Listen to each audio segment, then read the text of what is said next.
Oh hey, there's a new Verge article on the latest offering from HASBRO themselves.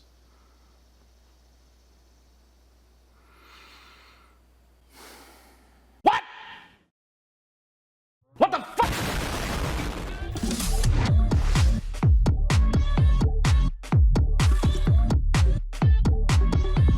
What's good, everybody? My name is Valor, and welcome back to Valtech Armory, and there's some news! Hasbro's getting into gel blasters. A little late to the party, ain't you, Hasbro? So yeah, you remember those stickers that came with the Nerf Easter baskets that said Nerf Pro? Well, turns out it was for an actual line. This is the Nerf Gelfire Mythic. Basically, Nerf's take on the standard sort of bottle hopper on top gel blaster that you see everywhere nowadays. And I mean, at least the shell looks fantastic. I would love to do some integration work with that thing. But my biggest question is, why? Like, of course, I know the actual main reason is, money, capitalism. But it's a bit late to the party. I kind of see what they're getting at because lots of companies have popped up recently with the recent gel ball ban in China and such to try to shift the market to the US. But shifting into gel balls is sort of against the whole ethos of what makes Nerf Nerf. Like, the first Nerf product, at least as far as I can tell, was the Nerf ball. It was a foam ball that you could play with indoors, and it was so light and everything that it had very little chance of actually damaging anything it hits. And that kind of evolved into things like the arrow shooters and eventually the dart blasters that we know today. The best thing about these blasters is that the ammo was very much reusable, which meant as long as you're able to recover your ammo and it wasn't utterly destroyed, you could still actually reuse it. But from the looks of it, a Hasbro exec saw all these gel blasters coming out of China and he just...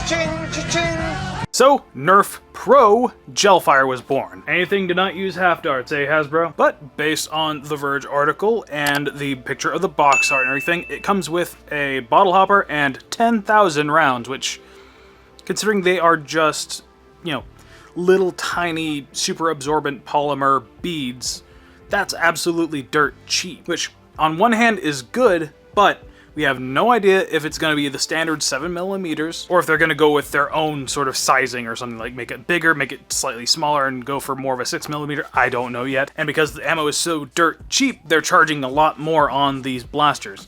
It seems that they have taken what they learned with Hyper, where the balls are very grippy and stuff, and just said, screw it, we're going to use an existing sort of ecosystem, and we're going to make bank off of it. Because the Gelfire Mythic is an $80 blaster. That is quite ridiculous for what looks like a small SMG thing. I mean, I know that it has select fire, which is a nice little feature. It does single fire and full auto, which pretty much every gel ball blaster can do that with a standard sort of MOSFET thing. That is way too much, even though it has its own rechargeable battery, which can recharge off of USB-C, which is a very nice little feature, so you don't need to have the proprietary brick that came with like the rival packs and stuff. But at the same time, that is a hefty price for this new blaster, and we have no idea if there's going to be any other blasters right off the bat.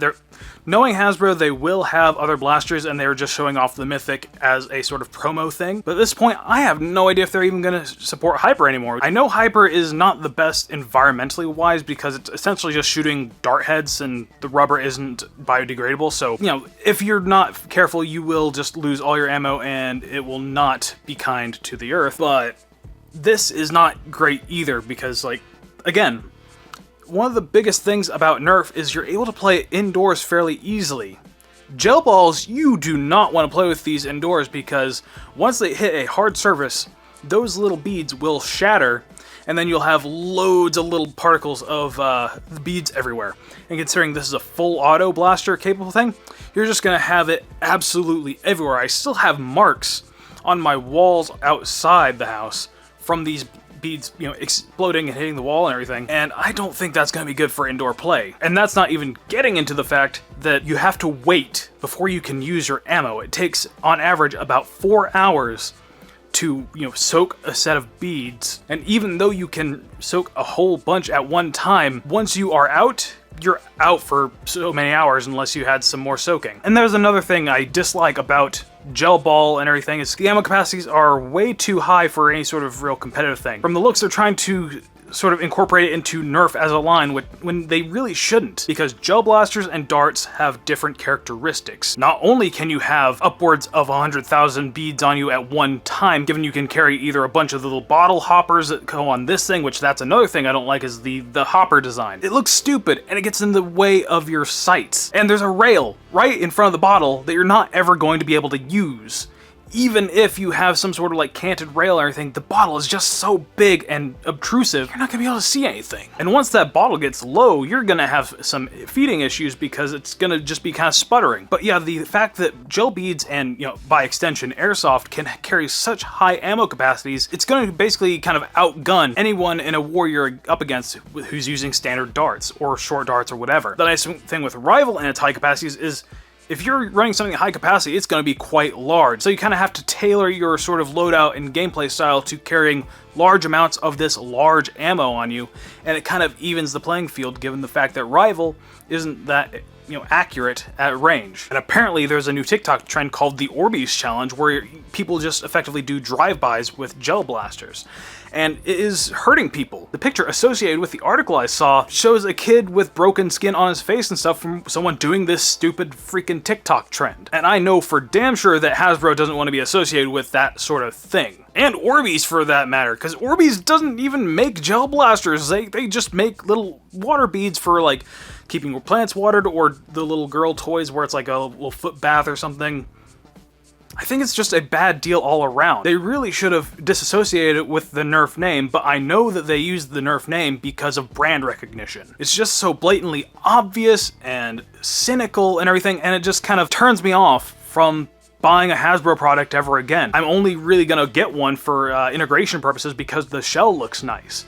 But I'm not gonna be using it for gel blasters, I'm gonna be converting it to darts. But yeah, I could ramble on all day about this sort of thing and how stupid and blatantly obviously, you know, cynical this whole thing is. Let me know what your thoughts are in the comments down below. And while you're down there, maybe hit this like and subscribe button, and also be sure to ring the bell so you don't miss any of my future notifications. It seems YouTube has changed their algorithm again in the past few weeks, and it's really hitting channels hard, especially ones where, even though I'm not a firearms channel, the terminology we use as a hobby, you know, carries over and everything, and the algorithm catches that, and it will de-rank your videos unless you are a trend chaser or whatever. I mean, that's kind of what I'm doing right now, is chasing the trend of a brand new blaster, you know, line announced, but it pertains to the hobby, and I think you could forgive me for that. As always, big thanks to the patrons who are scrolling on the screen right now. As ever, my name is Valor. Thanks for watching.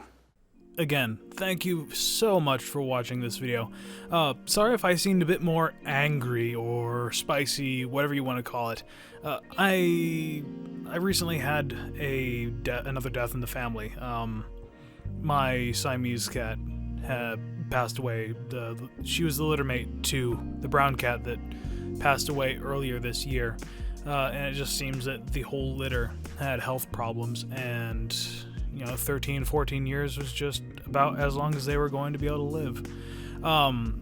She died from autoimmune sort of disorder type thing caused by a, well, it wasn't really caused, it was triggered by a food allergy, and that just kind of sent her whole immune system to just attack her whole body, and she was losing weight fast, and I just didn't want her to suffer anymore, so I had her put down the other day. I'm sorry for not really posting much in the past couple weeks. End War plus that all happening, like I didn't go to End War, obviously, as you saw from the stream, but the fact that I wasn't able to go kind of messed with my head a bit. The fact that 2.5, 3 years of nothing, and then I wasn't able to afford the trip to go to End War, which all I really wanted to go to was FoamCon, to be honest. But as long as I have you guys here with me and everything, watching, commenting, and all that, I think I'll be okay.